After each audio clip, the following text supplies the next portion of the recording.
Welcome Ashtabula and Lake County again to a dialogue with Dylan. I'm here with Randall Barnes, Director of Environmental Health at the Ashtabula Health Department. So Randall, would you like to introduce yourself and say what you kind of do here at first, just a little bit? Sure. I've been with the department for 28 years, so as the Director of Environmental Health, we inspect restaurants, grocery stores, mobile home parks, tattoo parlors, construction, demolition debris, swimming pools, jails. I don't know, the list keeps going on. Yeah, a little bit of everything. Right. So we inspect sewage systems and take water samples. So a lot of different things. It basically deals with the food we eat, the water we drink, and the air we breathe. Yes, yeah. So, and how we dispose of the waste that we create and how to manage those properly. So, so our goal through the inspections is to educate people so that they know what the right thing is to do to make this environment safe and clean, so that that you don't have to worry about going to a restaurant and wondering, should I go there or not? I don't know if I'm going to get sick. Well, we hope that you don't have to ever think about that you don't worry about opening up the faucet and wondering if it's safe to drink or not, but that you can live a peaceful, happy life and knowing that, you know, everybody's protected and because it affects everyone, like you said, and then being able to, if you want to go to a restaurant and enjoy something, you just don't even want to think about that part of it. Right. So it's like, especially with like having children and everything too. Exactly. You know, so Yes. Yep, that's wonderful. Exactly. Thank you for sharing that. You bet. So what are some of the most common environmental health concerns you kind of see locally, and how does your team kind of respond to some of those? Sure. You know, probably the biggest concern that I see is when it comes to drinking water. So drinking water is so vital for us to live. It's essential, and to have clean water is essential. So, and because that's going right into people, I mean, they're concerned, of course, of restaurants, and we get complaints. But the drinking water is very important to people. And so what we see is how we respond to that is we make sure that the wells are properly constructed so that the wells are protected from contamination. And a lot of people get their water from ponds in this county. More than anywhere in Ohio, we have more pond systems because we have low producing wells that don't produce a lot of water. And so we make sure that pond systems have all the necessary treatment components so that everything is filtered out, disinfected, so that water is safe to drink. And then so we'll go and test that water for people to make sure it is safe to drink. And so that's really the biggest concern that we see is water. I mean, there's a lot of other concerns that people have, but and those kind of more specific, but water is everybody has to drink it, you know, everything like that. And you would like to probably, like, in terms of drinking the water that comes from, you know, your faucet, then having to use water bottles or, you know, all that kind of stuff. But then some people do get worried, so they tend to go that direction. So that's great to know you guys keep an eye on those things too. Because about half of the people in the county get their water from their well or pond, not from city water. And that is interesting to kind of see, because Ashtabula County is so big, and then a lot of those South County areas do have those, you know, wells and stuff too. So that's really interesting. So with the warmer months, so actually it's pretty warm out today. I didn't realize when I left because I was working from home today that I was like, it's pretty warm out actually. So with the warmer months approaching, what should residents know kind of about the water quality? Especially with the local beaches. I mean, we're here in Ashtabula County, Lake County, you have your, you know, own beaches. And I know people get concerned about that sometimes and not know when it's good to go into the water. Certainly, right. So yes. So think before you go. I think is my main thing is so the beaches, the water quality can be great sometimes and it can be bad. So before you go, if we've had a lot of rain, the day before, if it was a big storm, the bacterial levels are going to be way up, and there may not be a sign posted saying that. Okay, so in order to test the water, which is tested at these beaches, but that's a couple days delayed by the time someone takes a sample, gets it into the lab, gets it sampled.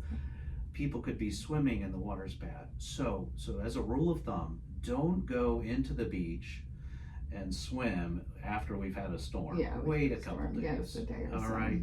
Also, if you do go to the beach, well, look at the water, the shallow water, a couple feet down. Mhm. But if it's cloudy, if you can't see the bottom, not a good idea to get in the beach, especially for young children. Yes, yeah. They're the ones that are going to get sick. They're more susceptible. They're more to put it in their mouth, Yes. and even when you say not to. Yeah. Yes. So there are advisories that are posted Yep. at beaches, but again, they're delayed, and so even they're delayed the other way, which sometimes they'll say it's bad, but it's been many days since a storm. Yes, exactly. Where it's actually might safe to. Yeah. You know. So it's kind of watching out for those things, like you said, would be kind of planning ahead. Yep, exactly. Yeah, that's really great.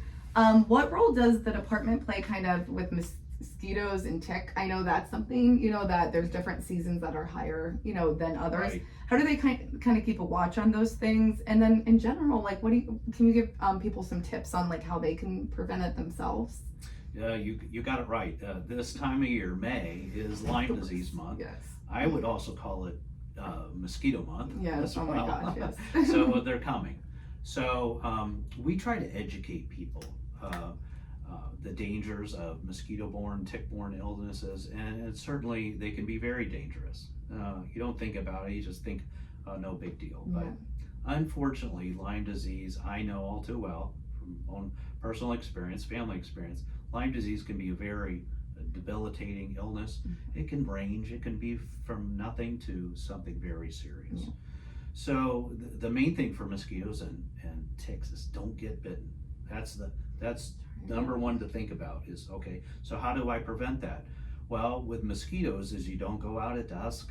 If you do, be careful. That's when they're the most active.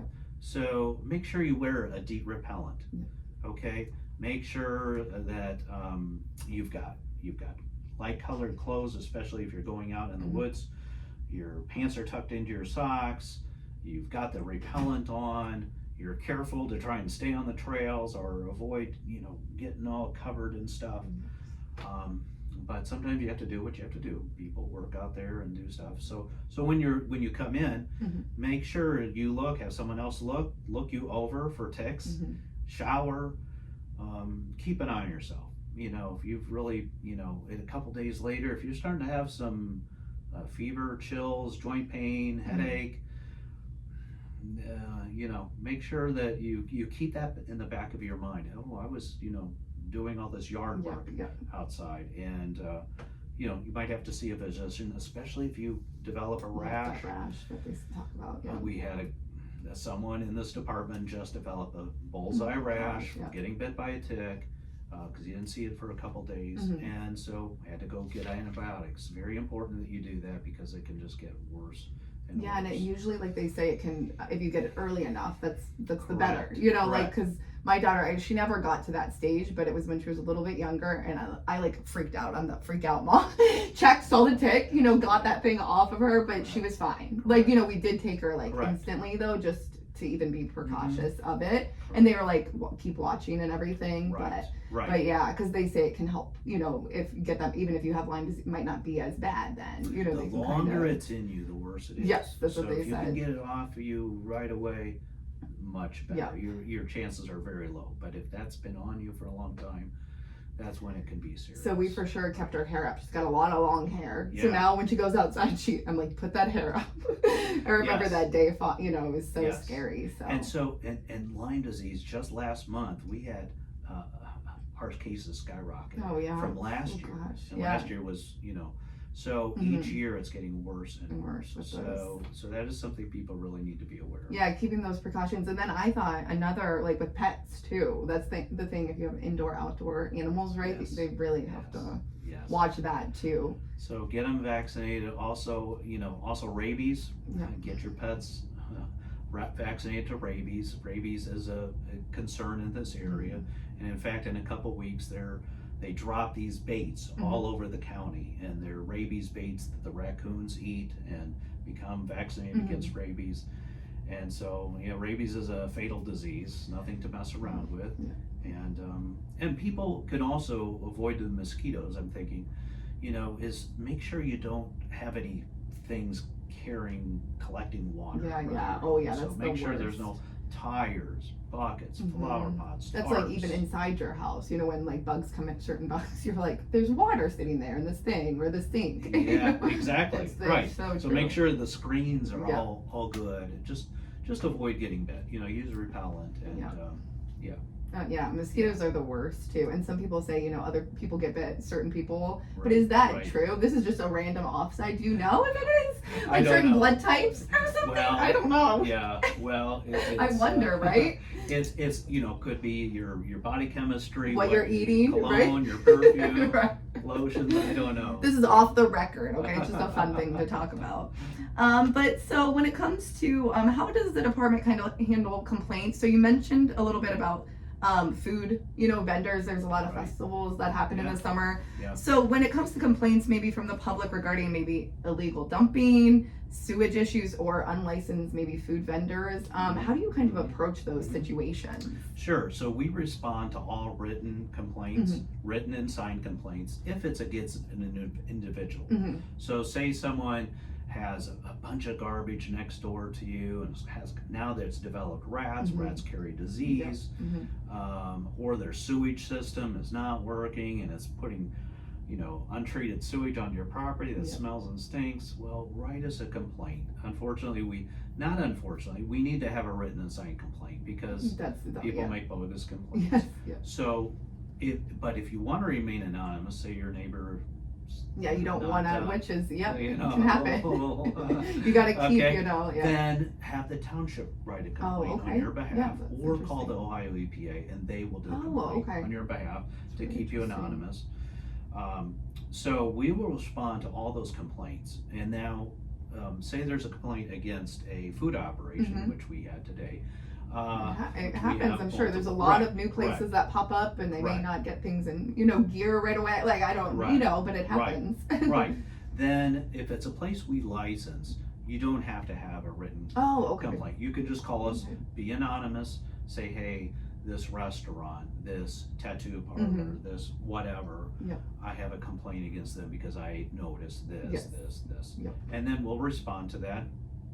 Make sure that, you know, some complaints are valid, some are not, but we'll educate the people on why it is a valid complaint. And you know, from there, hopefully they'll correct it. Most restaurants, they they're like, oh yeah, but this has other people, though, you know, don't. So I mean, we'll have to write a letter. If they don't respond to that, we'll issue a Board of Health order and give them some time. If they don't respond to that, then it goes to the prosecutor. And then they set up a hearing, and eventually we see the judge, and the judge usually says to clean it up, pick it up, whatever. Exactly. But that's good to know for, you know, the public, like if they don't know that process, like you said, and knowing that you can be anonymous because it's not like, you feel like most of the time, I'm sure you get some complaints, like you said, are unwarranted, but most of the time I'm sure they're making them out of good, like, I see this, you know, health for me, health for other people too, so. Unfortunately, they don't, someone that doesn't want to clean up the property or fix theirs, it can take a long time. It's a process. Unfortunately, it's a long process, but we try to help people and try to resolve those complaints, you know, as best we can. That's great. So what's one thing you wish kind of more people maybe understood about environmental health and how it affects the overall, like, well-being, not just of their family, but also just the community as a you know, whole? So you know, you kind of answered your question yourself. I did, I did right there. I was like, well, because it doesn't just affect us, obviously. Correct, right. So you're hoping people care about that. And that's the thing that I would think that most people don't think about is you don't think about environmental health, because I think we're kind of blessed, kind of nice to be in an area that has some regulations that we don't have to worry about the food, we don't have to worry about the water or the things. If we were in another country, you see stuff on YouTube, exactly. You could see the polluted streams just filled with garbage, just garbage all over, just kids getting water from, you know, polluted. It's just like, and there's even places in the U.S. though that like have so many more storms and you know, where situations could happen. I know, probably affecting a lot of laxer regulations, things that aren't being followed up on. Just, you know, just garbage, and so we're hoping, environmental health, it's a whole community effort to live in a healthy, clean environment, so that people can succeed, people can enjoy life and not have to worry about just basic essentials of life. Exactly. Yeah, that's great. So what types of services, so I know, how we kind of got started, you reached out to me about this, to, give some services. So what kind of services do the Environmental Health Department offer residents and businesses, especially when it comes to, you mentioned the water being a really important one. So what are your services you offer? Certainly. So anytime we do a water sample, sewage inspection, anything like that, we'll talk about that a little bit more later, probably. That'd be great. But so for real estate, so someone's buying or selling a house, so that's a huge investment people are making, and we've seen it over and over again where people buy a house and the sewage system looks okay, but there was maybe an elderly woman living there, an elderly couple, not hardly using any water, a family of 4 or 5 moves in. Within a month, they've got sewage problems, sewage coming out in the lawn. Well, it was never an issue with just them. Well, now with this family, now it's not working. Now they're faced with a $20,000 bill to replace that system. It's very sad. So make sure that you get the sewage system inspection. Make sure that you get a water sample if there's a well or a pond.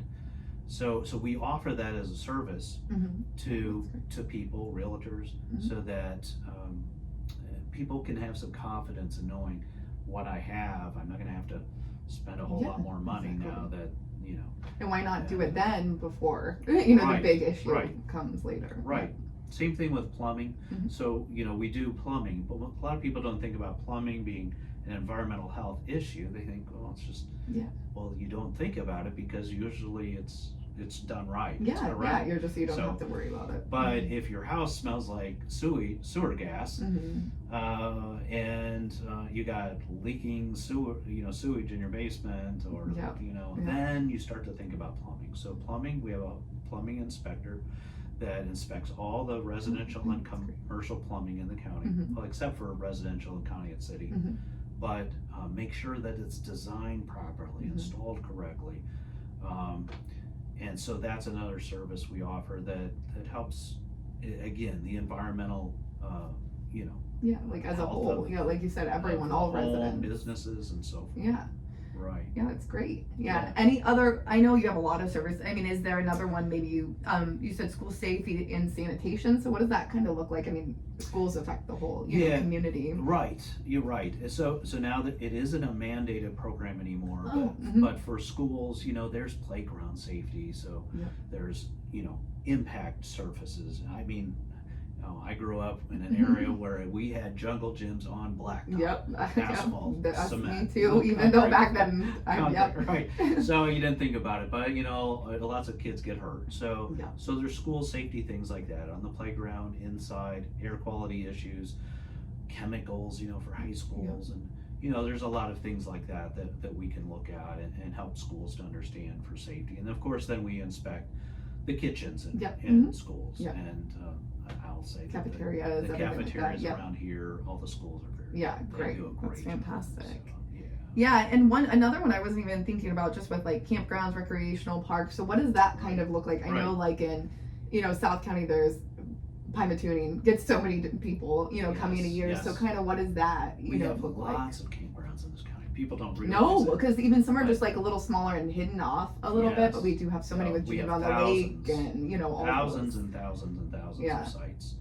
And so we there's a whole lot of rules, but basically, again, checking their water, checking their sewage, checking the sites, to make sure that the campgrounds that they're not all closed in, so that there's fire access lanes, so in case there's a fire. There are swimming pools, so we inspect the swimming pools to make sure the proper chlorine levels are there and it's safe, and then again, water samples and a lot of things on the campgrounds, but just again, it's something people don't think about. Also, manufactured home parks would be kind of similar to that, to make sure that things are safe. Yeah, that, exactly. Yeah. You know, you don't have to worry. Especially campgrounds. Like I said, when you're just like, you're eating around that stuff, you're outside, you're all around that area. So that's really good to know, you know, that you have those services as well. So is there anything else you would like to share? I know there was some stuff you might still have a little bit that you want to talk about. Yeah, I did want to share that we received a grant from the Ohio EPA, and that grant is for this year and it's called Clean Water Ashtabula County. And so we want to help people have clean water to drink and clean water in their streams, ponds, lakes, all this water that we share here in Ashtabula County. And so what we have is we're offering free bacterial water samples. They're $50 each normally, but they're free this year. Oh, wow. And anybody that's on a private water system, well pond, you can't have city water and get it. We can't do that, but about half of the county can get a free water sample. And we have workshops to sign up for, one each month, May through October, although May's already full. But yeah, getting there because which it's is coming. good, May's which coming is up, good. which We're is getting great. a lot of people to sign up. And so that workshop is to help people understand how to take care of their well, how to protect it, their water supply, and how to look at their sewage system and take care of it. So as we know, the sewage system is very expensive. It's cost a lot of money to maintain, so it's an investment. So in order to protect that investment, a lot of people don't know anything about their septic system, where it's at, how it works, anything. So we'll come out to someone's house and we'll help them, you know, here's what it is, here's what it does, and how it works, and how to maintain their system. So the workshops are designed to do that, to educate people, give these free services. Normally that inspection's $150 for the sewage system. So you can get $200 for free just by going to our website, signing up, or just giving us a call at the health department. We can sign you up. And it's no obligation. I want to stress that because some people are afraid of the government. Yeah. I'm keeping a master list. No, there's no obligation. I want to stress that. There's no obligation that you have to fix your system due to this evaluation. So if I come out there and there's some problems with your system, I'm not going to make you fix them. We don't have a complaint on you. You're just trying to learn more about your system. The knowledge, that's the first step, you know. Right, right. So I might say, you know what, you should put this baffle into your septic tank, talking technical. Technical things. But it can save your system and save you a lot of money. So no obligation to fix it, but the other grant is there's money to replace septic systems now. So there's a lot of money available, and the income guidelines are quite generous. So and you can get half of your system paid for, 80%, or even a full system free if you qualify. And that'll help people to replace their system and increases your home value. You don't not smelling that stinky sewage out in the front yard, and it's not polluting the environment. So take advantage of that. There's you know, it's just for this year until we run out. In fact, that money is limited, but so I wanted to mention that's a great opportunity that people have. No, that's fantastic. Thank you so much for, you know, even mentioning that, so we can kind of get that information out, and they can just reach out, like you said, to you guys here about it. Absolutely. Great.